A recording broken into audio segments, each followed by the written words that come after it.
Hello class, welcome to सुनी study point. ग्राम समाज एवं विकास।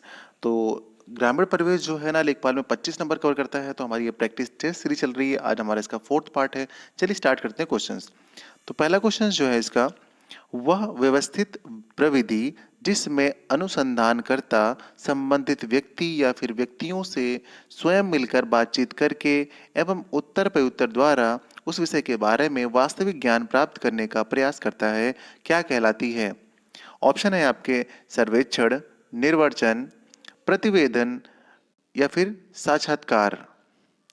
तो इसका जो सही आंसर हो जाएगा वो हो जाएगा साक्षात्कार। क्वेश्चन नंबर सेकंड हो जाएगा आपका,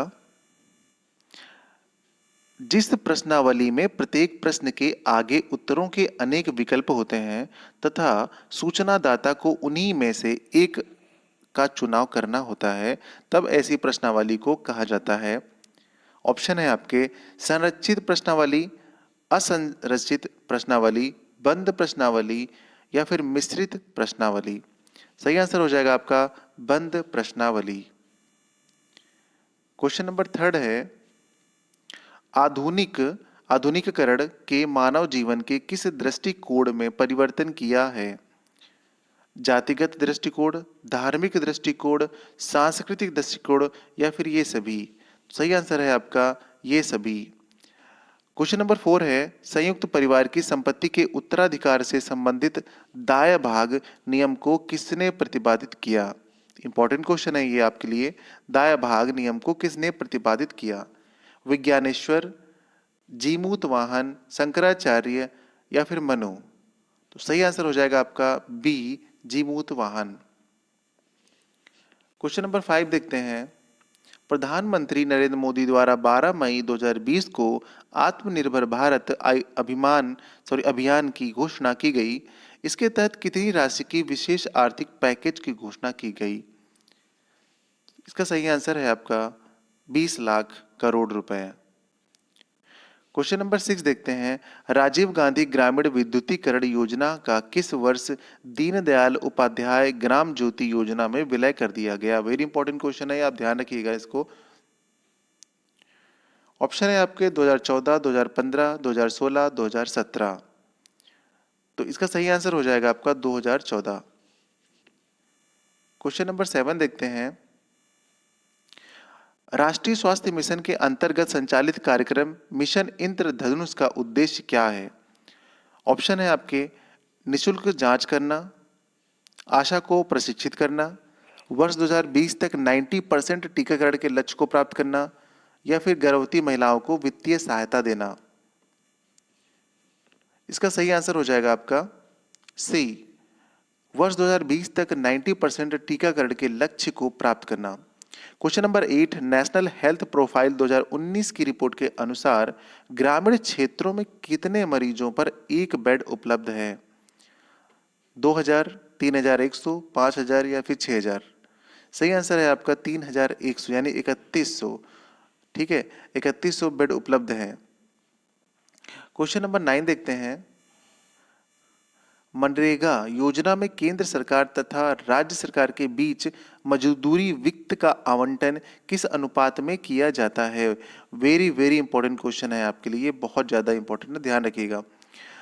तो ऑप्शन है आपके 75-25, 60-40, 90-10 या फिर 50-50। सही आंसर है आपका सी, 90-10। तो 90:10 का जो रेशियो है, यही मजदूरी वित्त का आवंटन अनुपात किया जाता है केंद्र और राज्य के बीच। तो केंद्र का जो है 90% और राज्य का है 10%। संपूर्ण बीमा ग्राम योजना किस वर्ष प्रारंभ की गई, जिसका उद्देश्य संपूर्ण बीमा ग्राम के लिए चिन्हित गांव के सभी आवासों को कवर करना है? 2016, 2017, 2018, 2019।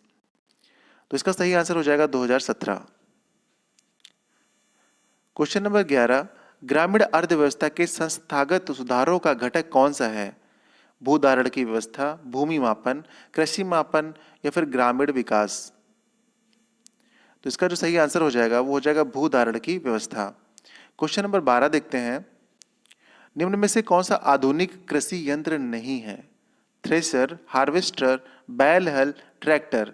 पूछा गया आधुनिक कृषि यंत्र नहीं है, तो वो आपका बैल हल, ये प्राथमिक है, ठीक है, प्राचीन है, पर आधुनिक नहीं है। तो आधुनिक में आपके ये सब यूज होते हैं, थ्रेसर, हार्वेस्टर, ट्रैक्टर वगैरह। ठीक है।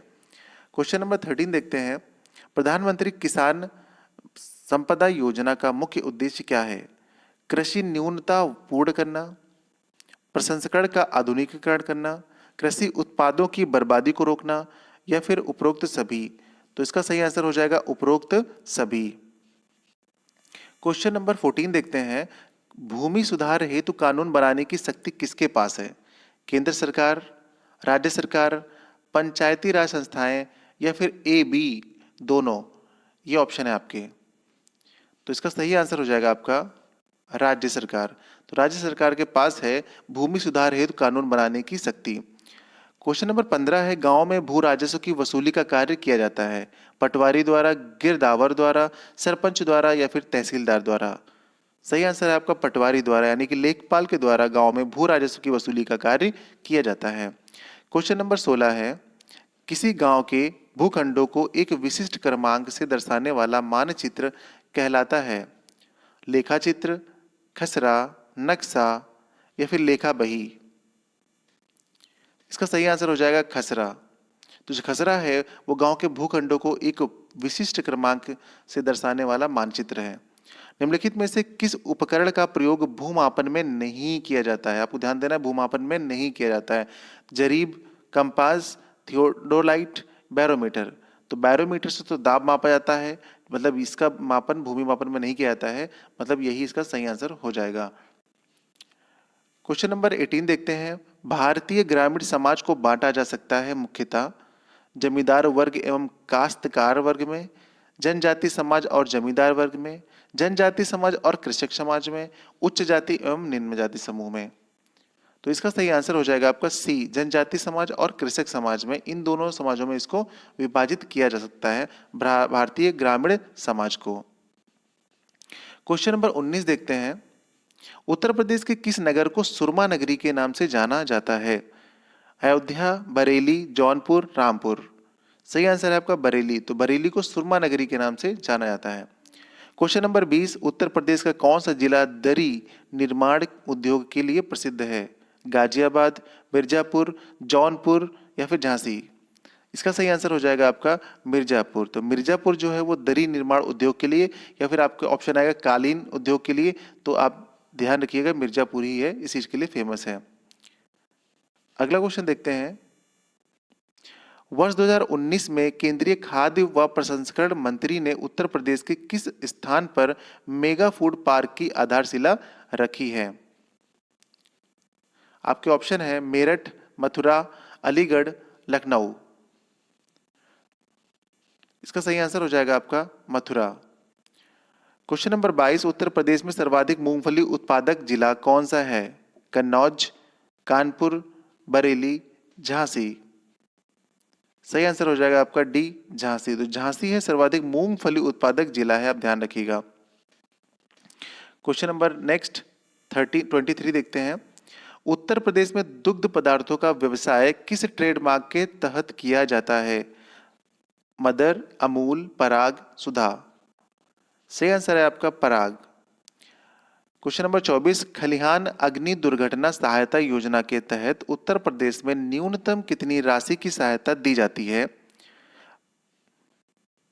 A B C D. आप 50,000, 30,000, 15,000, या फिर 7,500। तो आपको जो सही आंसर हो जाएगा वो हो जाएगा 7,500। संविधान के आज का लास्ट क्वेश्चन है। संविधान के 73वें संशोधन द्वारा सुझाए गए लक्षणों में कौन सा गलत है? पंचायतों का 5 वर्ष का निश्चित कार्यकाल होगा, और यदि इसे अवधि से पहले भंग किया जाता है तो 6 माह के भीतर नए चुनाव करना आवश्यक है। ये पहला ऑप्शन है, और इसका हर एक पॉइंट बहुत इंपॉर्टेंट है कि पंचायतों का जो है वो 5 वर्ष के लिए क्या निश्चित कार्यकाल होता है, और अगर वो भंग हो जाती है तो 6 माह के भीतर दूसरा चुनाव किया जाता है, नया चुनाव किया जाता है। तो ये दोनों क्वेश्चन पूछे जा चुके हैं। दूसरा ऑप्शन है पंचायतों का चुनाव राज्य के चुनाव आयोग द्वारा कराया जाता है। कमजोर वर्गों तथा महिलाओं के लिए अनिवार्य रूप से सीटें जो है वो आरक्षित यानी कि रिजर्व की गई हैं। और डी ऑप्शन है आपका वित्त की व्यवस्था नीति आयोग की सिफारिश पर किया जाता है, तो ये वाला जो है आपका गलत है।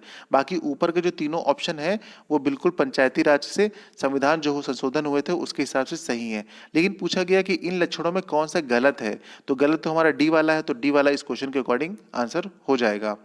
तो उम्मीद करते हैं क्लास ये वीडियो आपको पसंद आया। अगर पसंद आया तो हमारे चैनल को फटाफट कर दीजिए सब्सक्राइब और वीडियो कर दिए लाइक। मिलते हैं नेक्स्ट प्रैक्टिस टेस्ट के साथ। थैंक यू आप सभी का वीडियो देखने के लिए।